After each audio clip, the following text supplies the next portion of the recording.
Nunca se apartará de tu boca este libro de la ley, sino que de día y de noche meditarás en él. Los pastores Luis y Viviana Cruz presentan Un Momento con la Palabra. Se va la amargura de nuestras vidas.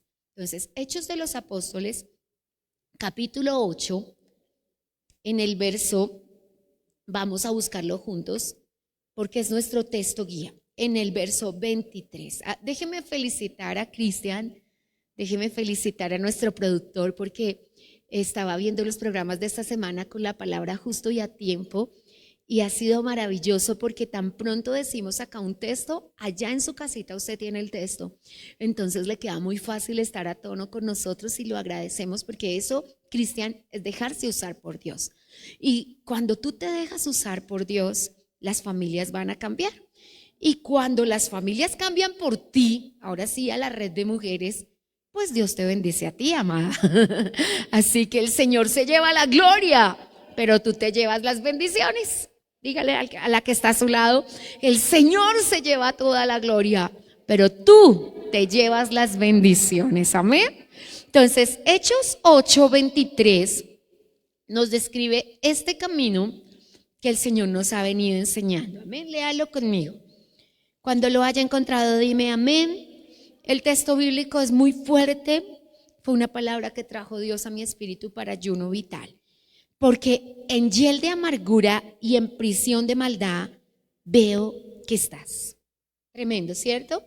La palabra de Dios dice, veo que estás lleno de una profunda amargura. Veo que la amargura te corroe. Veo que la amargura te tiene preso. Esas son otras 3 traducciones diferentes. No las conoces casi. Pero cuando pienso en esas traducciones digo, Dios mío, ¿cuántas personas no saben que están en prisión de amargura? Déjeme decirle que lo digo con gran pena. Yo pensé que ayuno vital era una sola vez en la vida. De verdad yo lo pensé.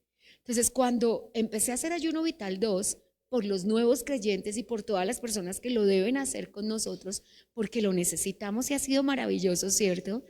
Vino esta palabra. Y entonces yo le dije, ay no papá, yo entro con todos nuevamente en ayuno porque qué tal que yo sea prisionera de amargura. Ahora tú lo vas a saber hoy. Hoy vamos, como hacemos siempre, a evidenciar el problema. El martes el siguiente día es lo que hacemos el martes.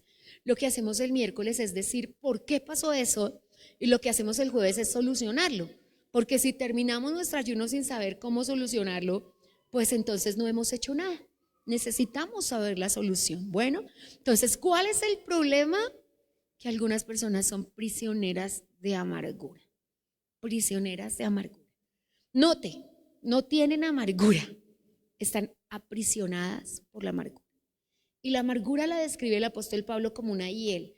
¿Recuerdas el gran problema que tenemos los que comemos pollo o gallinita si la hiel se rompe? ¿Alguien ha matado un pollo?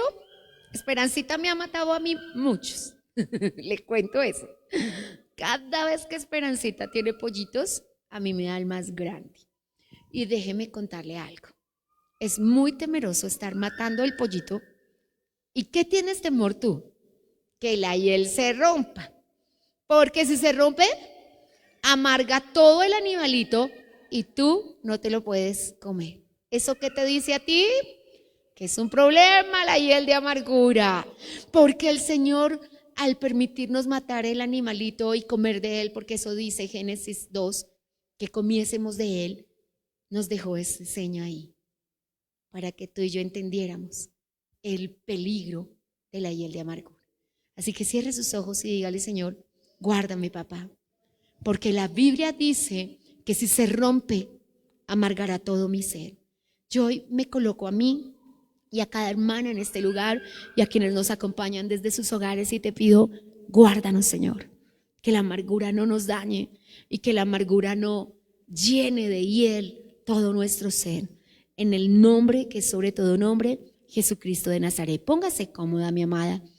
Y esto es lo que vamos a hacer. Lo que estamos pidiendo es un milagro en nuestro interior.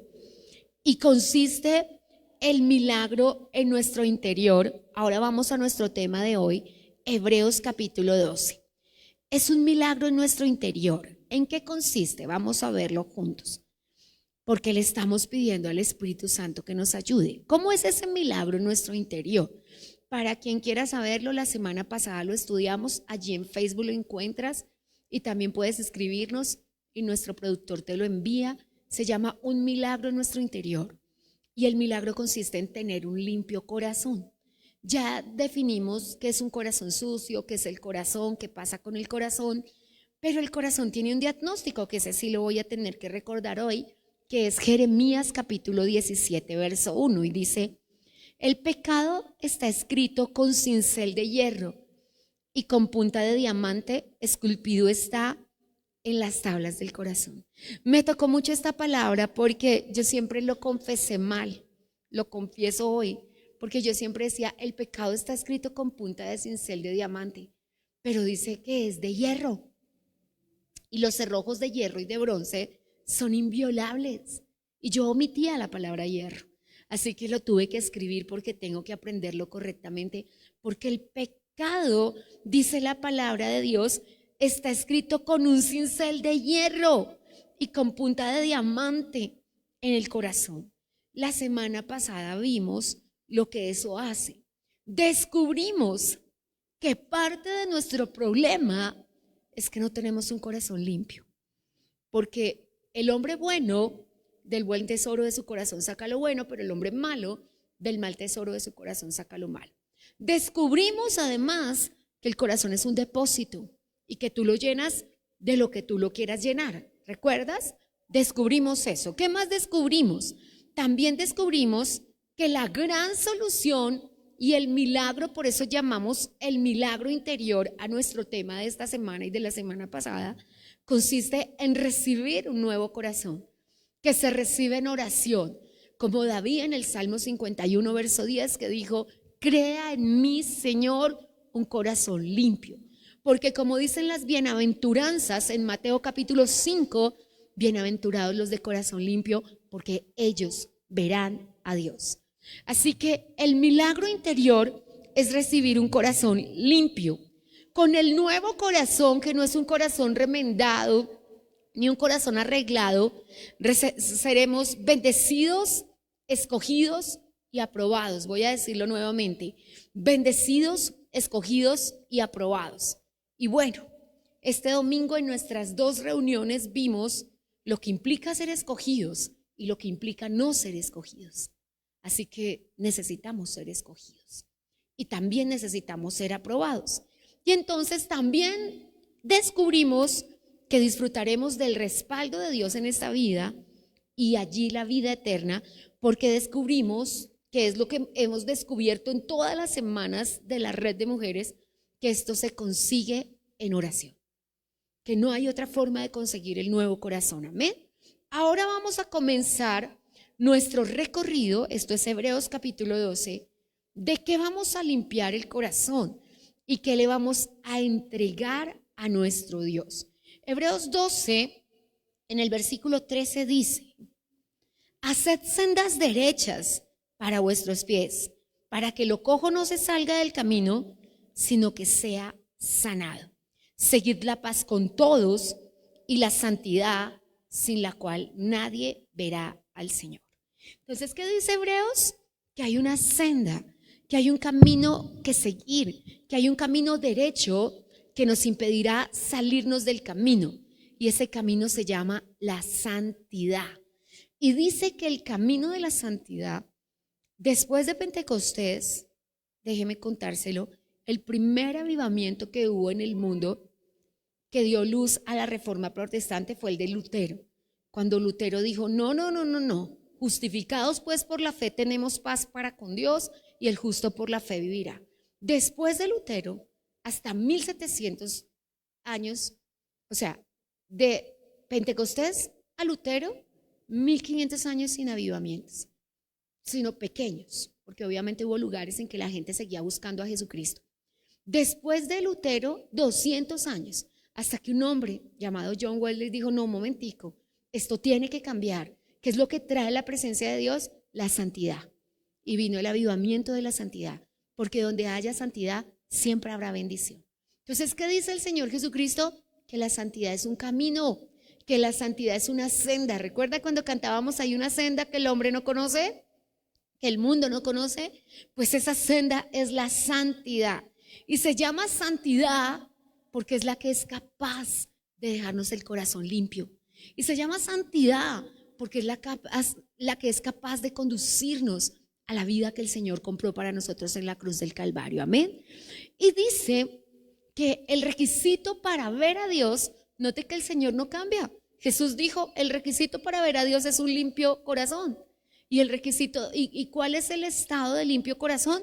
Un corazón santo. ¿Y qué dice el apóstol Pablo? Sin santidad no lo puedes ver, porque Dios no cambia, porque Dios no le dijo unas cosas a los de Génesis y otra cosa a los de Éxodo y otra cosa a los del tiempo de Mateo y otra cosa a nosotros. No, Él no cambia. Él nos lo ha dicho desde el principio.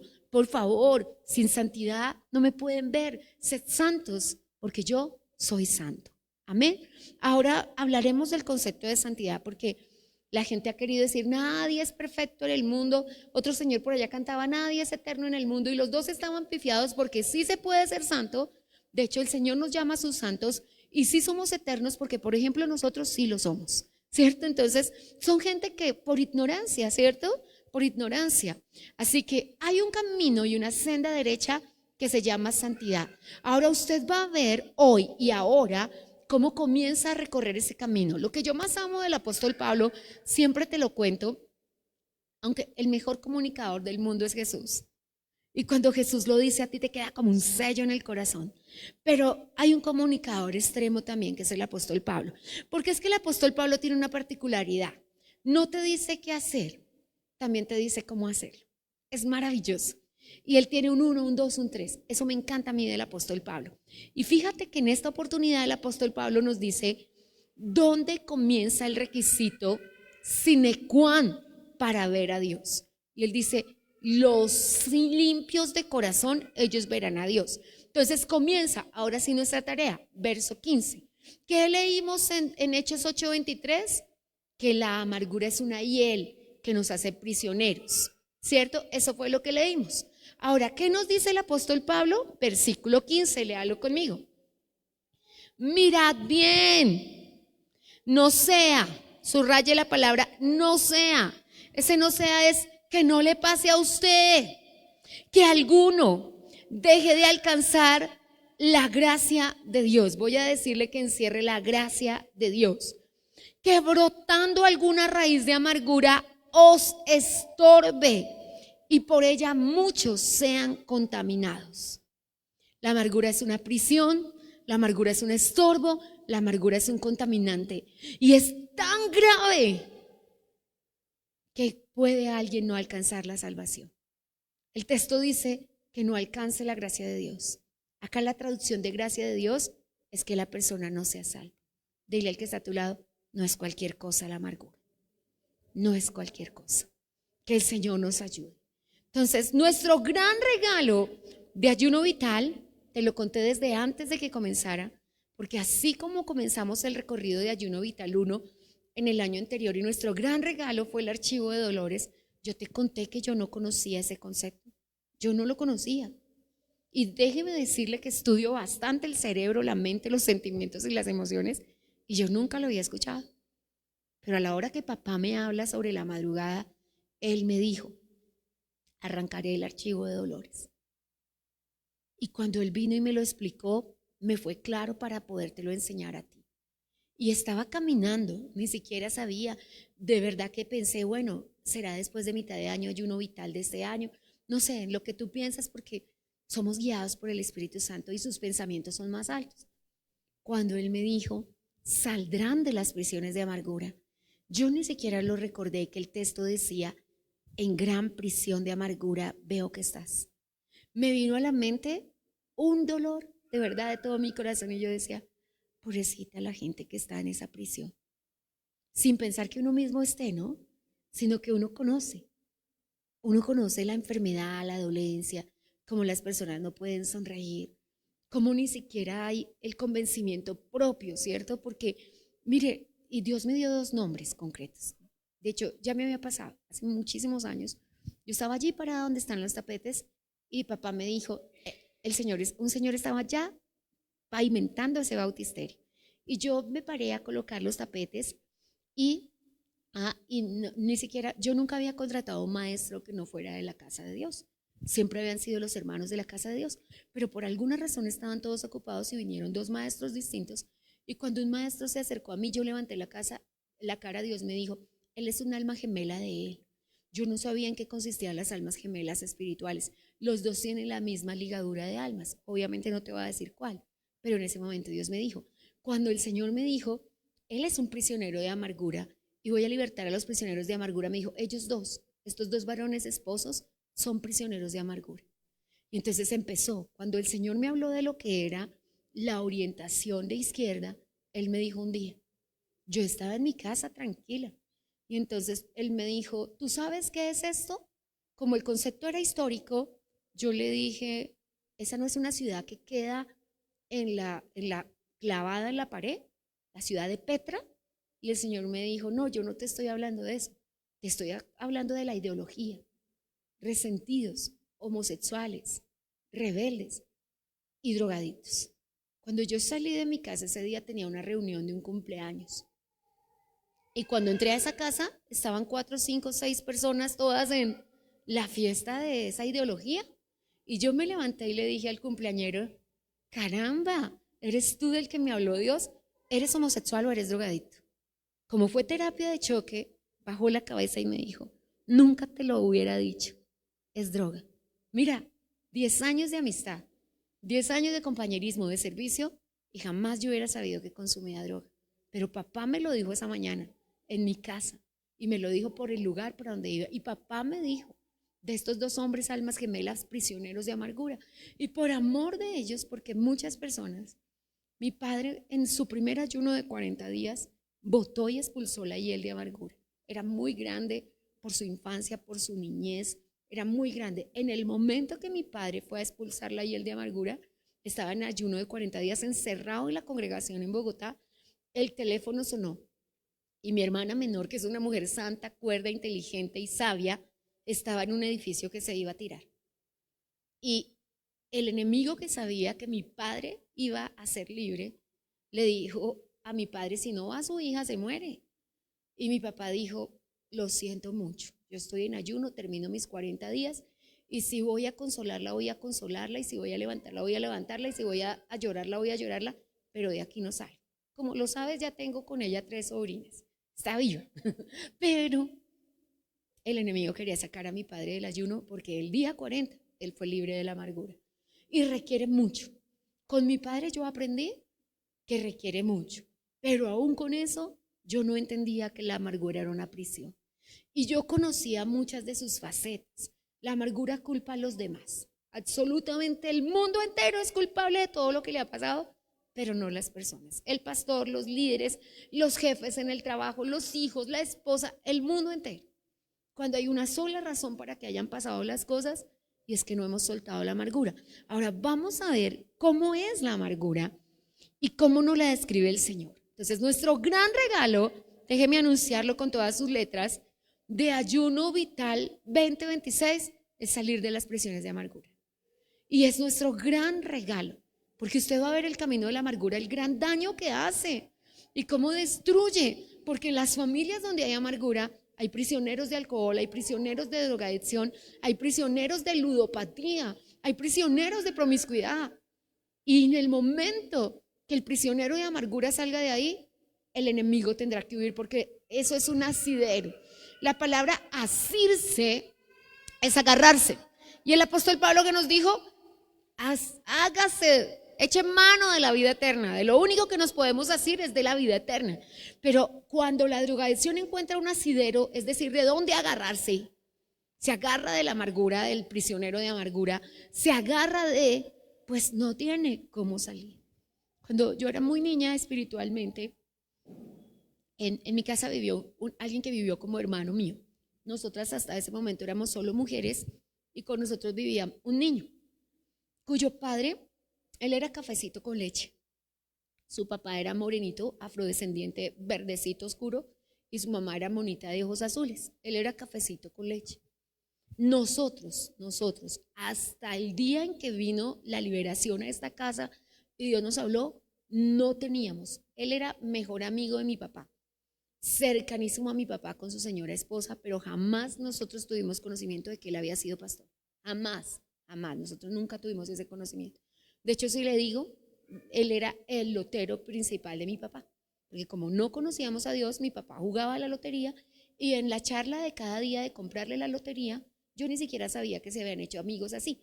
Porque cuando yo nací y mis hermanas, Sandra y yo crecimos, ya ellos tenían una amistad de muchos años. Y nosotros, por supuesto, también. Compartíamos almuerzos, navidades y cosas familiares, no. Amistad, pero no familiaridad. La familiaridad era con los abuelos, los tíos y la familia.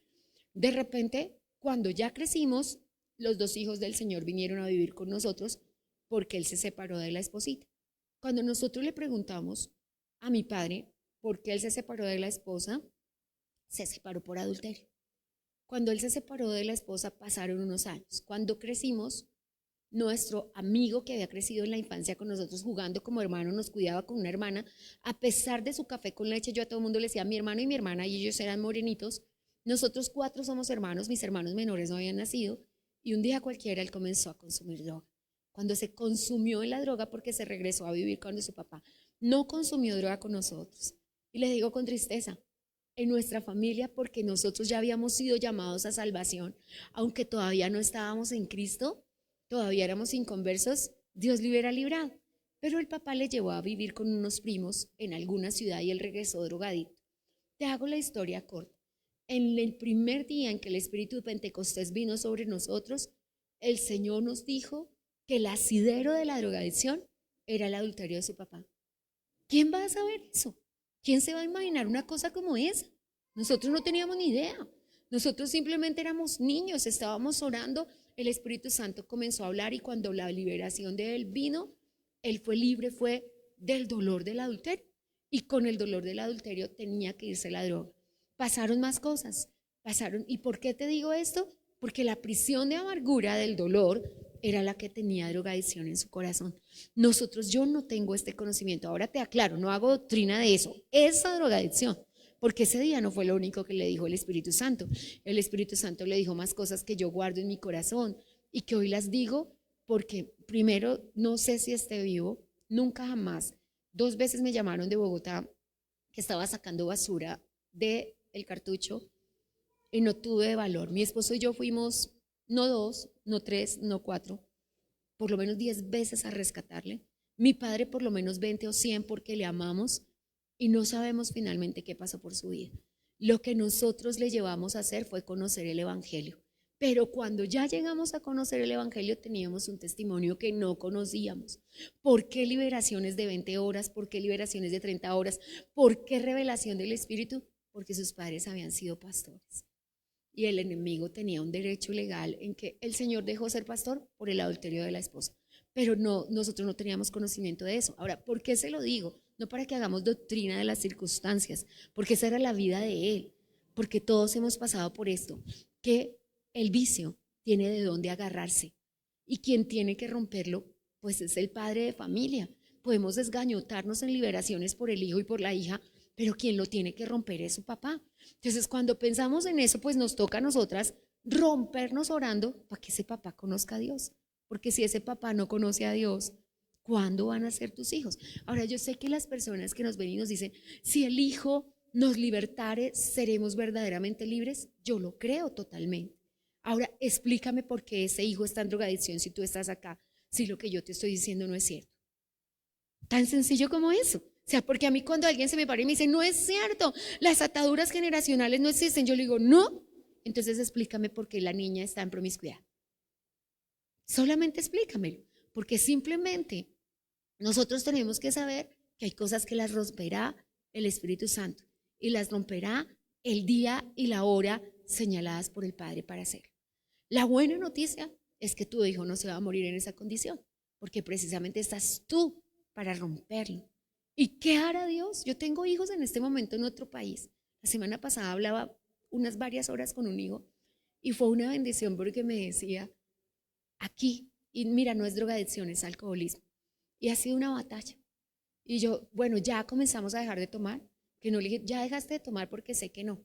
Y me decía, me acaba de pasar una tragedia. Tengo un problema físico gravísimo, en esta nación me lo solucionaron, pero no puedo. Y yo, ¿qué quieres que diga? Yo levanté mis manos y le dije, amor mío, es que Dios siempre me oye. Y Dios me hizo el favor. Lo siento, yo sé que vas a recuperar tu salud, pero es que papá siempre me oye. Y yo no encontré otro camino para que fueras libre del alcoholismo. Pero papá lo encontró. Y ahora, por condiciones de salud, por lo menos 2 o 3 años. Y yo le dije, papá, te cercioraste de que no sea un año, porque un año es poco tiempo. Tenían que ser 2, tenían que ser 3. ¿Por qué Dios hace eso? Porque te ama a ti, porque no en vano venimos a orar cada día, porque la oración eficaz del justo puede mucho. Entonces, ¿qué es lo que estamos viendo? Que un corazón profundamente arraigado en la amargura va a tener estas cositas que vamos a ver hoy. Bueno, entonces, ¿qué sabe todo buen jardinero? Porque ¿qué nos dice el Señor que es la amargura? Es una raíz, una matica, ¿cierto? Una matica, porque ¿qué tiene raíces? Las maticas. Ustedes saben más que yo de eso. Yo en realidad no sé mucho de jardinería. De verdad que no sé mucho de jardinería. Pero ¿qué es lo que dice? Que todo buen jardinero puede, y yo tengo un cuñado que él vive para las maticas. Y entonces cuando llego Mati dice, no toques las maticas de mi papito. Entonces de hecho tiene esas chiquiticas hermosas raras y a veces se les queda el antejardín abierto y los malitos se llevan y me dice Mati, los malos se llevaron 2, ay, ¿cómo es que se llaman? Tienen un nombre, suculentas. Y él dice, sutulentas. Los malos se llevaron 2 sutulentas porque se le robaron una matica al papá. Pero yo lo he visto, ellos tienen un árbol y a veces lo podan y es lindísimo, es lindísimo. De hecho, ellos dicen que cuando cambien de casita van a arrancarlo y llevarlo para la nueva casa porque ha sido glorioso. Antecitos de nacer Mati, un día cayó un pajarito al piso y parece chistoso, pero es usted, mamá, es usted. Es ese pajarito, es usted. Y cayó al piso y el paz pues dijo, le pareció gracioso salir y levantarlo. ¿Tú qué harías? Pues salir y levantarlo. Pues se han venido todas las aves del barrio porque el pajarito era el hijo del rey. Y se han venido todas las aves y Paz dice que él abría la puerta así, que se sentía bajo pistolas porque los pájaros se le tiraban todos. Y yo decía, mira, y nosotros somos hijos del rey. Así nos defiende papá. Y ellos desde entonces saben que el rey del barrio vive en su arbolito de su casa.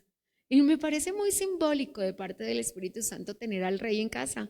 Y siempre pienso que el rey está en casa.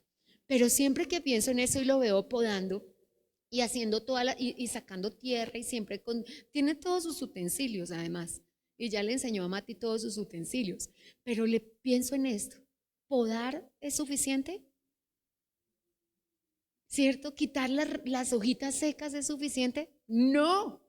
Y eso es lo que dice el Señor. Mire, toda raíz va a brotar algún día. Toda raíz va a brotar. Puede que sea una raíz mala y de solo maleza, pero igual va a brotar. Si es una raíz buena, es la razón por qué la Biblia dice, el justo florecerá como la palmera. Porque si la palmera tiene 18 metros de la tierra hacia arriba, su raíz tiene 18 metros hacia abajo.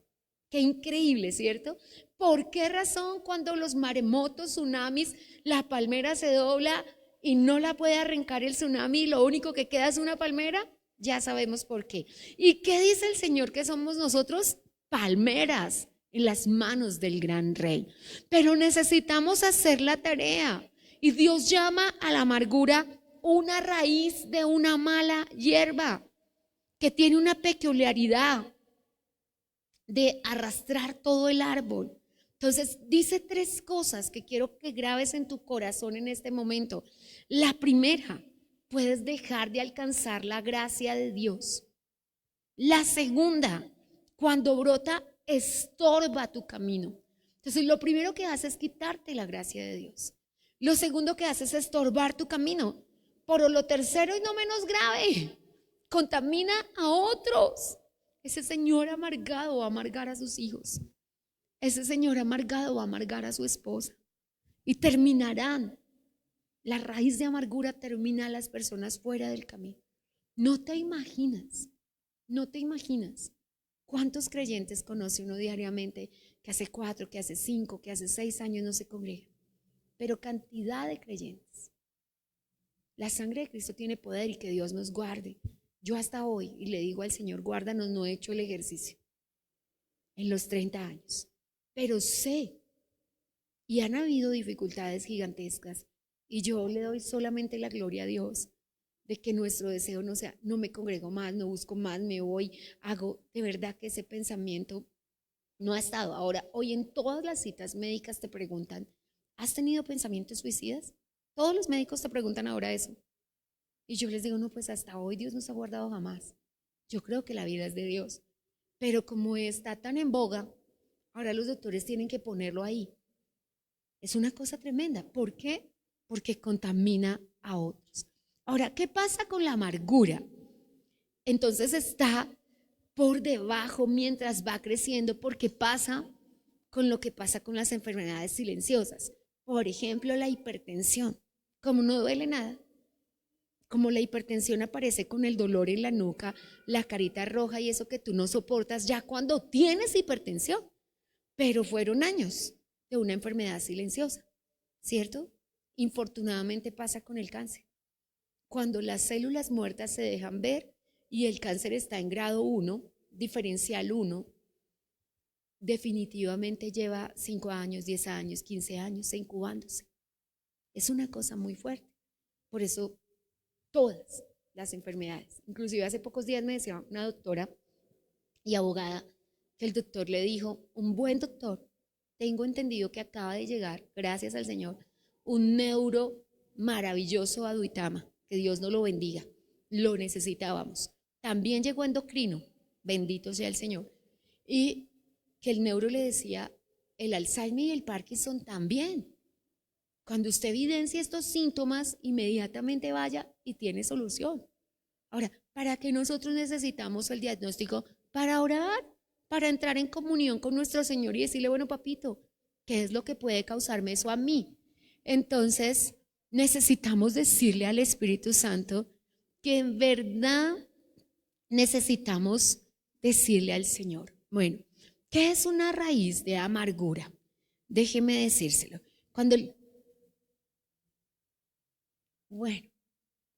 Que cuando la amargura está echando raíces, por lo general dice ira, enojo, maledicencia y más cosas. Así que voy a verlo de esta manera. Te conté la semana pasada que estos animalitos andan en montoneras, ¿cierto? Que ninguno de esos demonios anda. ¿Me lo puedes dar por escrito? Porque es que, por favor, sentido común. Dice la palabra de Dios, Efesios 4:31. Leámoslo juntos. Efesios 4:31. Vamos de esta manera. Que el Señor Dios Todopoderoso nos guíe a entender qué es una raíz de amargura. ¿En qué consiste la raíz de amargura? ¿Qué es en verdad la amargura en mi corazón? Es una matica. De aquí en adelante usted nunca va a pensar en la amargura como algo, hermano, que pueda estar en la vida de las personas sin que la persona se dé cuenta. ¿Por qué? Comienzan las acciones de nuestra vida. Efesios 4:31. Voy a darte solamente un ejemplo. ¿Amén? Un ejemplo. Dice así, Efesios 4:31. Amén. Quítense de vosotros toda amargura, enojo, ira, gritería, maledicencia y toda malicia. ¿Cuántas cosas? Enojo, ira, gritería, maledicencia y malicia. ¿Cuántos hijos tiene la amargura? ¿Cuántos hijos tiene la amargura? 5, iglesia, 5 hijos. 5 hijos. O sea que la amargura ¿es o no es peligrosa? ¿La amargura es o no peligrosa? Tenemos que decirle al Espíritu Santo que nos ayude. Ahora, ¿en qué consiste? ¿Qué piensas tú cuando piensas es amargado? ¿Qué piensas tú? es que esa persona es amargada. ¿Qué es lo que se te ocurre? ¿Hay evidencias o no hay evidencias? O sea, ¿pasa y no pasa nada? No hay evidencias. Hay evidencias, ¿cierto? Usted no le ha tenido que decir a alguien, ¿estás feliz? Díselo a tu cara, ¿cierto? Usted no le ha tenido que decir eso a alguien, pero la amargura tiene una particularidad muy grande y es el robo absoluto del gozo. Es el robo absoluto del gozo. Mire, la mayor, porque el gozo del Señor, mi fortaleza es. Entonces la meta del enemigo es tenerme sin fuerzas. Pero mira lo que dice. Es un elemento progresivo y afortunadamente tenemos al apóstol Pablo para decirnos cómo. Tengo que hacerle esta clase sencilla de gramática.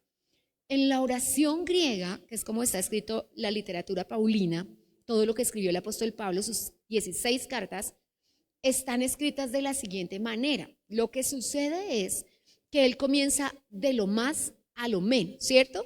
Como dice 2 Corintios 10, 4 y 5, destruyendo fortalezas, derribando argumentos y llevando todo pensamiento cautivo. Pero no es así como nosotros trabajamos. Hay que llevar el pensamiento cautivo, derribar los argumentos y ahí sí se destruye la fortaleza. Acá la fortaleza es la amargura. Y el camino a la amargura es ira, enojo, ¿cierto? Quítese enojo. ¿Qué más? Ira.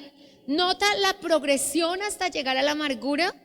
Tú conoces gente enojona, ¿cierto? Y parece que el enojo es, y vamos a profundizar en eso, yo solo te estoy dando el camino. Entonces, ¿qué es lo que dice Efesios 4:31? Dígalo conmigo y léalo conmigo, que si nosotros, ahora dice, quítese de vosotros enojo, ira, gritería, maledicencia y malicia.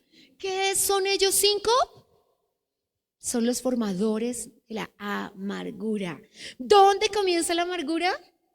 Dígamelo usted que es brillante. Ahí dice, no inventes. Ahí dice, en la malicia, mala manera de pensar. En la malicia. Todo mal pensado. Ahora le aclaro porque la gente dice mal pensado es el que tiene doble sentido. No, señor, los malos pensamientos no solo son sexuales. Yo lo mato, yo le hago daño, yo no lo perdono. Bueno, delante del Señor también es homicidio, pero también son malos pensamientos. Yo le voy a dar este regalo para que me haga el favor, es soborno, son malos pensamientos. Yo voy a hacer esto, son malos pensamientos. Entonces, ¿dónde comienza la amargura? En el pensamiento, en el pensamiento. Tenemos que pedirle al Señor. Entonces, ¿qué es esos hijitos de la amargura?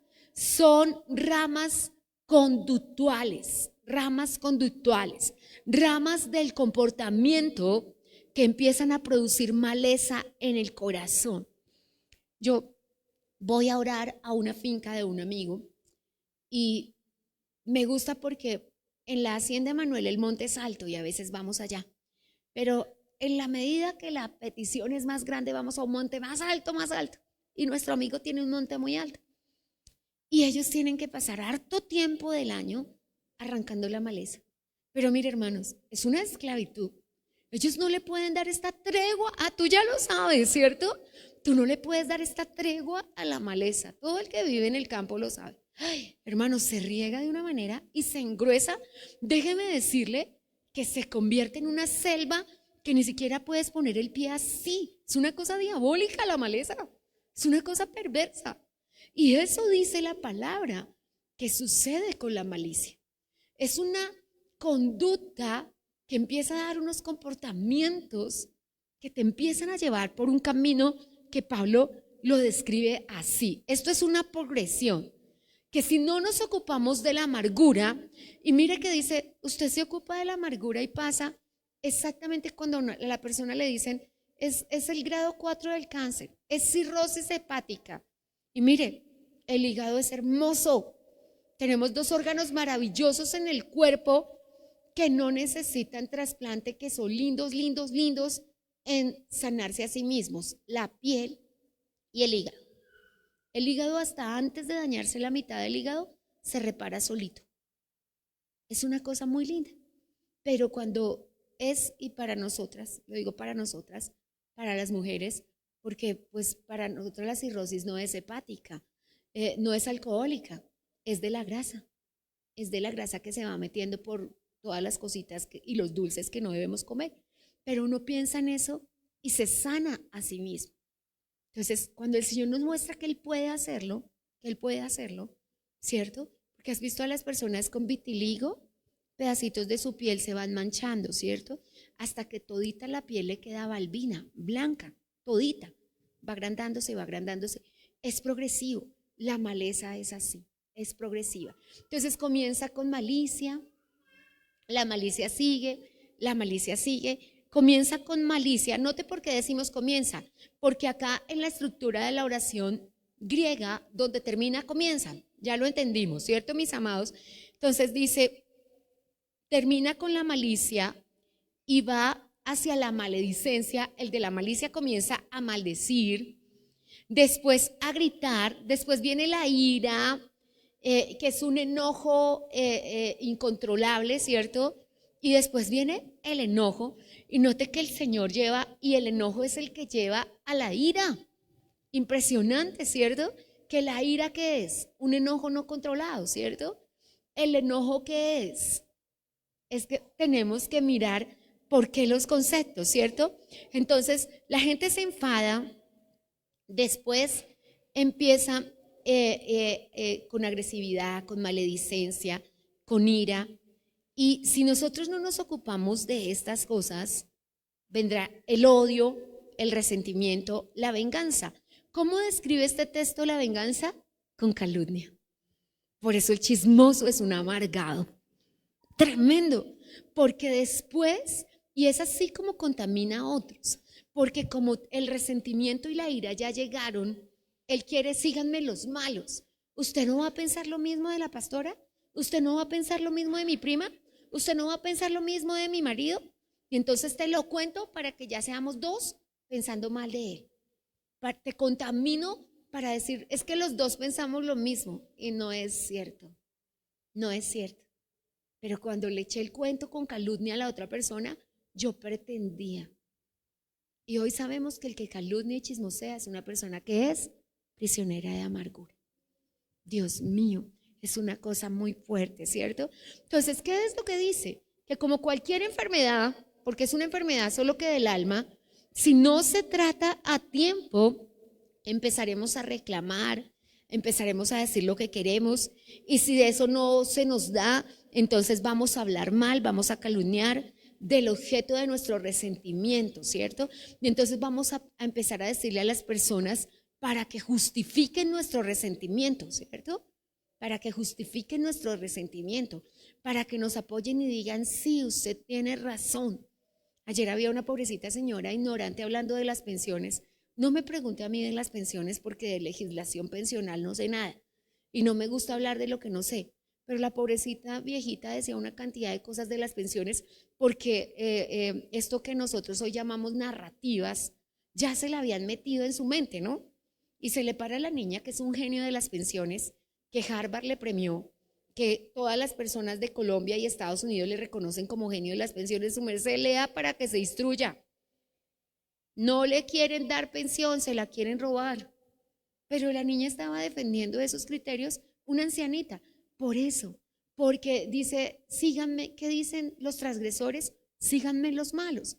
Entonces la narrativa del que calumnia la describe el otro y la describe el otro y la describe el otro. Pero ¿en dónde cabe la calumnia? En un corazón amargado. Entonces, note que, y mire que está no en el comienzo ni en el cierre, sino es la parte final. Casi que la calumnia es el sello del resentimiento. Ya cuando la persona comienza a hablar es porque ya Satanás le cogió ventaja. Pero la meta del enemigo son tres, no las olvide. La meta del enemigo es que esa persona pierda la salvación, que no alcance la gracia. La meta del enemigo es que eso les estorbe la vida espiritual, porque mientras está pensando en el chisme, en cómo se lo cuenta a otro, en cómo habla con otro, en cómo habla con otro, descuidó su propia casa y al diablo se le metió la droga, el diablo le metió la ruina, la pobreza, la drogadicción, la muerte espiritual y no vio porque estaba mirando otras cosas. Dios mío, yo le pido al Señor que nos guarde, porque no es que tengamos cabestro y que nos hagamos egoístas, pero una de las invitaciones que nos hizo el Señor en la red de mujeres hace 8 días, hace 15 días fue: oren por ustedes mismos. Usted tiene que orar por sí mismo. Y pensaba en eso, que cuando vi a la niña de las pensiones, porque me gusta escucharla, porque me gusta aprender de lo que no sé, y no sé nada de las pensiones, pero si usted me lo pregunta, yo no le digo, no, eso es bueno, no, eso es malo, porque no lo sé. Pero cuando me instruya, tal vez te lo pueda explicar. Pero ¿quién calumnia? El que no sabe, el que no está entendiendo que las narrativas son las que nos están haciendo daño. Ahora salía un morenito diciendo, y las narrativas nos cambiaron la historia. Una palabra que dijo Isaías hace 1400 años. A lo malo lo llamamos bueno y a lo bueno lo llamamos malo. Y es eso, porque hoy ya estamos metiendo el odio hacia nosotros. Cualquier persona de las odiadoras de Colombia puede decir lo que sea y nosotros tenemos que callar. Pero si nosotros decimos algo, somos odiadores, somos antisemitas, somos que no entendemos, somos que delegamos a las minorías. Note esta narrativa, ¿cierto? Que ya no podemos decirle a nadie, ni siquiera a un papá. El decreto salió hace 15 días. Ni siquiera un papá o una mamá pueden decirle a sus hijos nada sobre su identidad sexual. Imagínense, nosotros los padres no podemos decirle a nuestros hijos, no, señor, no, mi amado, porque esas son las... ¿Y de dónde vienen? De la amargura, de una amargura no solucionada. En Colombia por 500 años, de una amargura no solucionada. Entonces, ¿qué se daña con la amargura? Anótelo en sus apuntes. El autoestima, la identidad, la personalidad y el carácter. Wow, yo cuando entendí esto le dije, Señor, claro. Y la gente con mal carácter pierde su trabajo. Y la gente con falta de identidad. Entonces, autoestima, identidad, personalidad y carácter hacen parte de vencer la amargura. Que Dios nos ayude. Que Dios nos ayude. Que nos regale sentido común, el tesoro del sentido común, de siempre saber cómo actuar con discreción y prudencia, de siempre saber qué pensar, de siempre saber qué responder. Y si eso, mi amado, no se controla, eventualmente las personas empiezan a maquinar cómo vengarse. Cuando la amargura da a luz el resentimiento, las personas empiezan a maquinar cómo vengarse. Usted sabe que tiene venganza por cómo habla de los demás. Usted sabe que hay resentimiento en su corazón. Cuando empiezan a hablar mal de alguien en su presencia y usted no se calla, usted no se para y se va, usted no dice no estoy de acuerdo, estás sinceramente equivocado, y mientras estés en ese grado de maldad y en esa hiel de amargura, no me lo vas a entender. No me lo vas a entender. Pero el riesgo más grande, y lo que dice el texto bíblico, es que en ese camino la gente resulta herida y descarrilada de la palabra de Dios. Y sobre todo, después de haber estorbado su fruto del Espíritu, el apóstol dice, puedes dejar de alcanzar tu salvación. Si algo fuera grave en eso, es que la persona no sea salva. Demasiado grave como para nosotros decir la amargura no importa. Ahora, cuando llegue a su casa y tome la lista, cuando se encuentran listas de 6 cosas, mire qué dice PDT, que es la amargura, mire qué dice NTV, que es la amargura. Y cuando encuentre esas 6 cosas, dígale, Señor, yo tendré esto, yo calumnio, yo soy chismoso, yo soy mentiroso, yo tendré dolor, resentimiento, ira, enojo. Y cuando encuentre eso, dígale, Señor, límpiame a mí, para que mi casa no deje de alcanzar la salvación. Amén. Hemos escuchado Un Tiempo con la Palabra, con los pastores Luis y Viviana Cruz. Dios los bendiga.